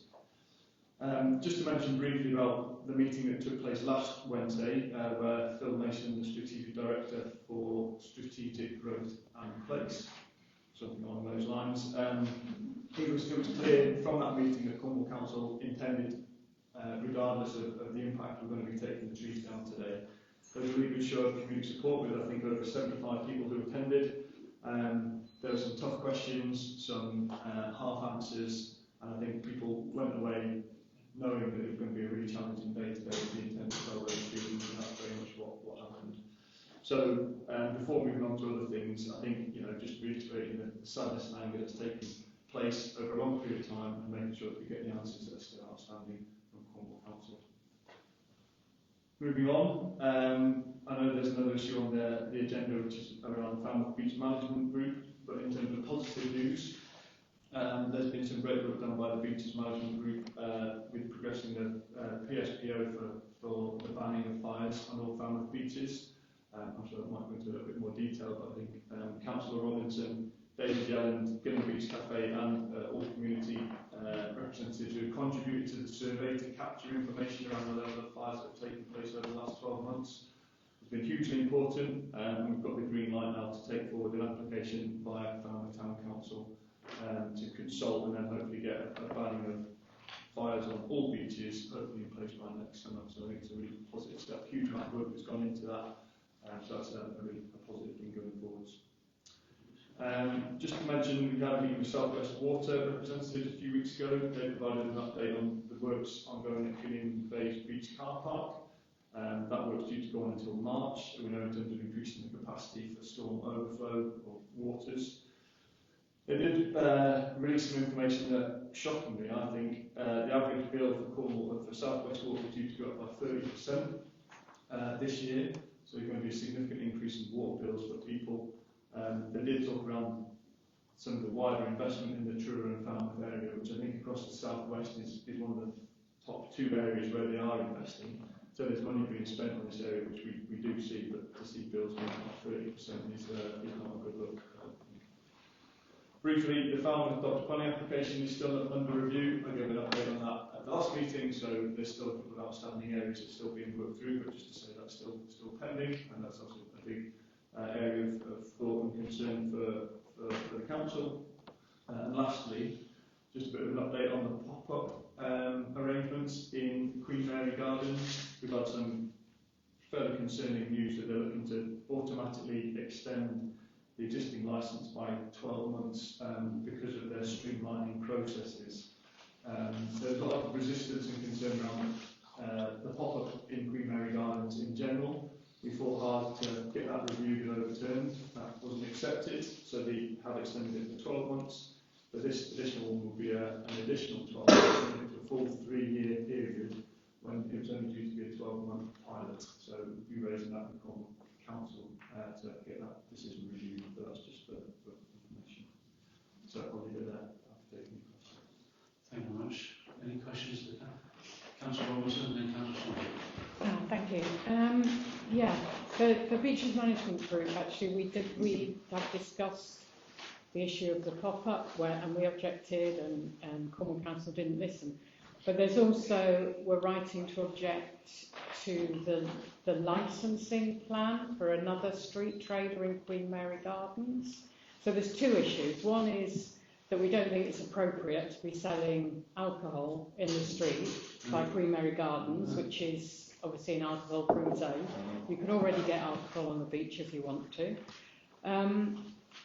But also, is there going to be any limit to the number of street trading licences that Cornwall Council is allowing along Queen Mary Gardens and along the seafront in general, because it's getting to the point where no one's going to be able to park anymore because every other space is taken up by a street trader. So do you have any information on that? Well, I guess a couple of things. In terms of new applications, there is a consideration of how many nearby street traders there are when considering and then approving or not. So that is part of the consideration. The other thing just to note is in terms of the renewal of applications. Previously, street traders had to reapply every year at this time of year to get the future years. Now, again, it automatically renews, so they don't need to go for a full new application. So arguably it makes existing vendors easier to continue, but there is a thing around the consideration of the number of traders around. And as ever, as statutory consultees, myself and Falmouth Town Council should and do, I know, raise objections as they come through. They've made it more visible as well in terms of applications, so we do circulate that to Falmouth Residents Association. So if there is resistance and objection, then we do flag it. I think that answers it. Okay. Sorry, could I just ask if you will be supporting the objections to the alcohol? Absolutely, yeah, absolutely. Who's next? I think it's Councillor Clegg. Yeah, I just wanted to say that I'd asked, and I'm sure David has as well at licensing, that there appears to be no limit to the number they have. And I think they say it's because it's a commercial decision and it's between traders as to whether they want to apply to be parked up next to another one. So there is no pictures, there's no numbers to be adhered to. No council competition, but I do think they undercut some of the established businesses within the town which are paying rates. And I didn't really suffer a recent reapplication on, and I did object to that because I think the bar was a good idea, but I mean, to increase the hours, you're just taking trade away from people that are paying colossal business rates in the town, and no wonder the town is failing a little bit. Councillor Andrew, a question for Councillor McGowan. Thank you. You say about the fires on the beaches. Who's going to Sorry. On the fire on the beaches, who's going to enforce it and who's going to pay for it to be enforced? That's a good question. The first thing has been about the collection of evidence and applying for the PSPO public consultation and getting this implemented, which will be for a 3-year period. I think there does need to be further discussions around who would fund, monitor and then police those activities. And there's a bit of time to do that, but that needs to be, I think, a combination. There's other places, there's voluntary beach rangers, obviously Falmouth Town Council could play their part, the resident in terms of giving the beach cafe have a lot to say within the Bays Beach particularly. I think further conversations need to be had about funding the ongoing management of it. But I think getting the consultation with the PSPO in place in the first place is a key first step, and then keep on those conversations. Okay, thank you. Mark wants to try and... Yeah, just to say part of that application was at our instigation as a Falmouth Town Council. So there is a commitment within that, because Cornwall Council won't meet the cost of the PSPO, is for a local commitment to that. Our beach management group, that's us, that's other partners, maybe the cafe. And in terms of enforcement, what Cornwall Council say is, what's the point of making a public space protection order if Cornwall Council then haven't got the resource to enforce it? So we've made a local case around those enforcement options, that appears to have been accepted by Cornwall Council. Councillor Scowen, Councillor Saunders. Thank you. It's just the same questions earlier, George, but as a ward councillor, and you said the questions need to be answered regarding the trees. Would you support a councillor-led inquiry at Cornwall Council? I think whatever model gets the results and the answers that are needed is what's required. Sure. So whether that's I'm just confirm when you say a councillor required, a Cornwall councillor-led inquiry. I suppose so it's done publicly with elected officials, not something that's sort of done internally and behind the scenes, or something that's public. I think that's really important. Yes, I think whatever gets the results that are required, I would need to consult and understand what the best model is to do that. But absolutely, it needs to be public, it needs to be transparent, and needs to get to the root of the question. Thank you. can restore them. Yeah, I fully understand that the trees are in your division. But will you support what I was saying earlier regarding we need a breakdown of how much this costs the taxpayer this morning? Because I want to know how much this costs. So will you be supporting that? Maybe we could ask the Cabinet tomorrow. Would that be the best place to ask this question? Yeah, I think it can be. Clearly there's been increased cost as things have developed and there's been failed attempts to fell the trees. The reason for those costs is because Cornwall Council have not been prepared and have not been able to undertake the work planned. So I think the breakdown of cost is yeah, the security, the police, the tree fellers, the road closure, it all costs money. It does. And I think the public got a right to know how much this costs. Absolutely. We'll have a chat later on here tomorrow maybe. Yeah, absolutely. I think and with the other Cornwall councillors, of course. Thank you. Can I just, because I think, am I allowed? Sorry. Sorry. Right, any further questions of Laurie? Okay, thank you very much for a very good report from all the four councillors. Very well done, all the work you're doing, it's greatly appreciated by the town. We're working as a team to try and make it better, but we've come up short on this one, but there's nothing we could have done, and unfortunately we've done our best. We facilitated numerous meetings with the Cornwall Council and their officers, but we hit a brick wall.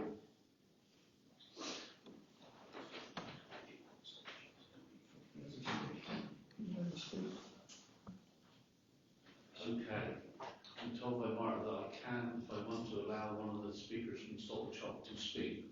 Well, it's a council decision. So I'm put it to you lot. Do you want them both to speak? So just to be clear, what you're doing is you're suspending your standing orders. Yeah. So in effect, your meeting has ceased to allow one of the Stop the Choppers to speak. I think they've ruined it. Yeah. Proposer, Councillor Yeah. Somebody's all showing. Right, so now you can speak. Very rare Just listening to your question, David, and I think it's an incredibly important, valid question. As soon as I turned up this morning and saw all the fencing and all the police and all the security, and your first thought is, how much has this cost? But I think the thing that needs to be stressed time and time again, there would not have been any protests at all if Cornwall Council had actually shared the evidence about what was happening to that property. Now, obviously, we know that the realities of the Tomlin order mean that they can't just go, oh, well, yeah, here it is. But they've been talking to the homeowners throughout this long period that we've been campaigning. And they could, between them, we know they could do this because they mentioned it in a meeting that they slightly lifted the confidentiality clause to tell us something. They could have agreed between themselves that in the public interest, actually in their own interest, their own reputational interest, they could have lifted the confidentiality clause and just shown us the evidence so that we knew exactly what the damage was that was being caused. But instead, what's been happening is when you ask the question, well, is it all 3 trees causing damage to the house? Oh, yes, but absolutely no evidence. And I think that's because, just my personal opinion, but based on the sort of survey that we've seen on the planning portal, there isn't any more evidence than the 1 tree root under the basement kitchen floor. Because if there was, I reckon they'd have shown it to us months ago. They certainly would have shown it after 2 failed protests, because it does cost money, and wouldn't you try and stop that from happening again? But no, they didn't. They didn't do the sensible thing. They didn't lift the confidentiality clause enough to show us that information. They decided to just spend goodness knows how much money in just making sure that they went through with the Tomlin order, with the out-of-court settlement, that they'd agreed with that property. And, yeah, so...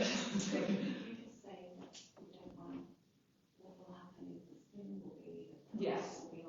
Yeah. And think that Debs is just pointing out that the concern about that is they will spin it as, oh well, if, you know, if people didn't protest and all the rest. But what they're basically saying there is, oh well, if people didn't ask reasonable questions and want to see reasonable information about why we're doing things, none of this would have happened. But it happens because we don't trust them.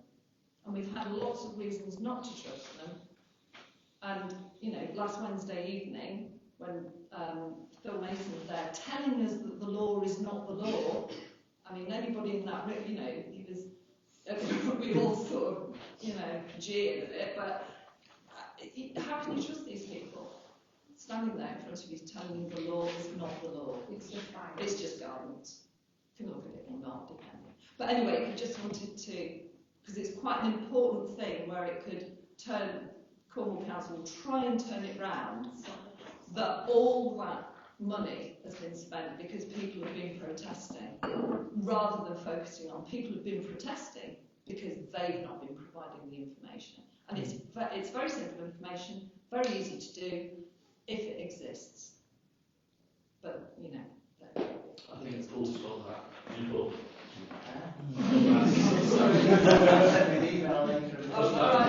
Make sure that's on the front page.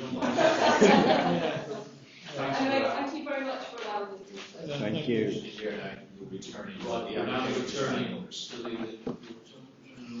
okay. Now we're moving on now to committee reports. Item 14, proceed to consider reports from the following committees. Planning and Licensing Committee, that's me. On the four of those, on the proposer, I'll propose out the chair, second or style. Anyone, all those in favour, please show. And then, sorry. And then 42 is financial general purposes. Two meetings there. Who's there? Proposed seconder. All those in favour? And then 41.3 is cultural services, leisure park lodge. Proposed. Second down, all those in favour?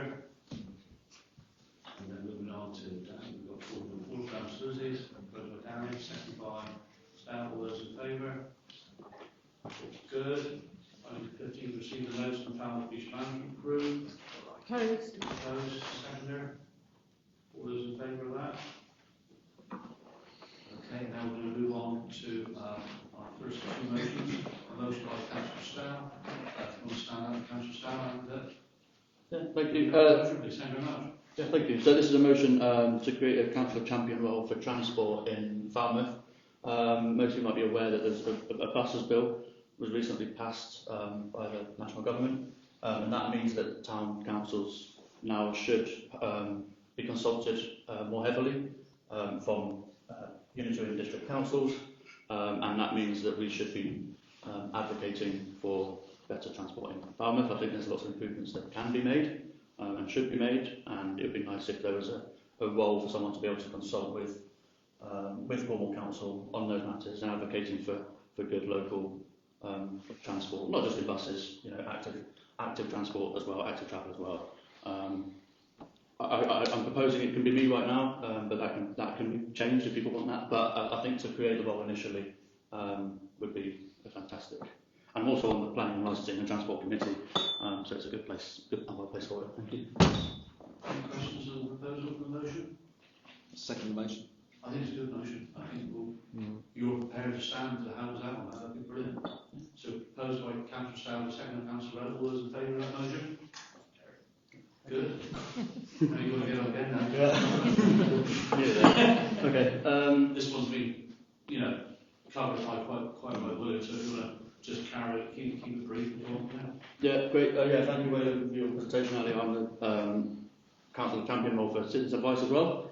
And so I've been working with Wayland and sort of getting to understand the impact of debt and council debt on our residents. I'm someone of low income myself, and you know, I understand the sort of the difficulty of, you know, when you get into financial trouble, it's very hard to climb out of that. And you know, enforcing the clawing back of money that people don't have through bailiffs only creates issues. It's very unlikely you're ever going to get the money through doing it through this means. It looks like it. I don't want to say explicitly, but from what I can tell, it doesn't actually look like it benefits the council either. It looks like it costs the council money, and it's unethical. You know, there's better ways of doing this.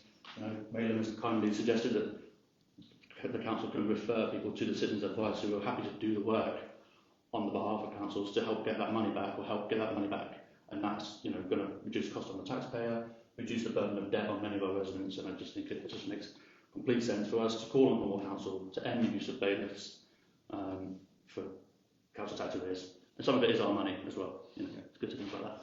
Thank you. Proposal, any questions? Could we go? It's a very generous offer. It's a generous offer from citizens' advice to perform the debt advice services. Could we ask in our motion that the council uses the budget they spent on bailiffs and spends that money on debt advice, or would that make the motion harder to? I think the motion is what it is. I think if we get too specific on that might create problems later on. I think that leaving the options open for Cornwall Council to work with the organisations that have offered to work with them, I think would be a sensible way to go forward. But I completely understand. Yeah, having experienced a little bit of this many years ago, getting into a small amount of arrears, and luckily I wasn't enough for it to spiral. But the speed in which it got nasty with bailiffs and court sort of threats of court action. So yeah, I'll second this. I think it's brilliant. Well done. I think anyone Councillor Style, is it in your motion? Is it a case that you'd like the town council, the mayor, to write to Cornwall Council, or are we writing to Wayland and citizens' advice to echo the statements that you put in? What's the next step? Thank you. I think the next step would be for the mayor and deputy mayor and the town council be represented as a body to call on Cornwall Council, as officially call on Cornwall Council to look at exploring different means of tax collection. Okay, we're happy with that. Let's go to the vote. All those in favour of the contribution? Very good. Right, 18 town management report. Right, we might save 10 minutes because Richard's not here. The report is attached as part of your agenda. I will try and address any questions you might have, if you do. Any questions on Richard's report? I think you did a good job, didn't you, with in regards to last weekend and the Christmas, and Christmas lights are on, things are good. Okay, so now we have town clerk report, part 1. Yeah. So again, that's been circulated. The first item there is around councillor training. Obviously, there were some training commitments which are dependent on you continuing in office. I'm pleased to say that all councillors have met the requirements in terms of training. There are some additional training opportunities that we circulate regularly. If those are of interest to councillors, please let me or Emily or Val know. And likewise, if there's additional particular training that you might need, again, let me know so we can organise.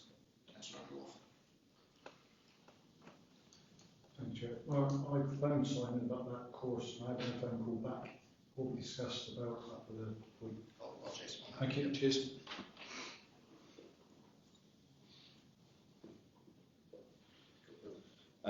Thank you. So the second item there, Councillor McGowan covered in his Cornwall Council report. That's Cornwall Council advising us that the pop-up concession at Queen Mary Garden is being extended and will now run until the 4th of April 2027. And there will be a status quo regarding the conditions set to that delivery. Councillor McGowan touched on that in his report. If you've got a view, then you can respond to the council on that. I've got a view. I'm not sure of the precedent, but I'm not happy about it. or you can rely on Councillor McGowan taking that forward. I think Councillor McGowan has to take views as I'm not sure about what the members of the council feel, but I do think it's not right. That was a trial period for a year, now we're at 3 years, not right. No. Typical Cornwall Council, isn't it? I'd like to propose that we write a letter to the Cornwall Council being in opposition to this position they've taken, as it completely takes away the consultation power that we have and doesn't take into consideration the public consultation and concerns that residents might have to the continued presence of the pop-up in Queen Mary Gardens. Councillor Sally, will you come in on that? Or just want to second that? Is everyone in agreement with that? I think we've got to write really strongly about this, because I mean, they're just taking the hoo-ha in, isn't it? It's not right. They just, you give them an inch, they take a mile, don't they? All those in favour of that motion, we strike for them? And then the final one there is a bit of tidying up. Councillors will recall there was an outstanding issue regarding land registry on the Pendennis Headland acquisition. That's now been addressed, and the council has possessory title to that outstanding strip of land. Fantastic. That's my report. All good. Build houses on it. Right, so now we move on to item 20, student press and public. But if you've got to remove yourself, we haven't come back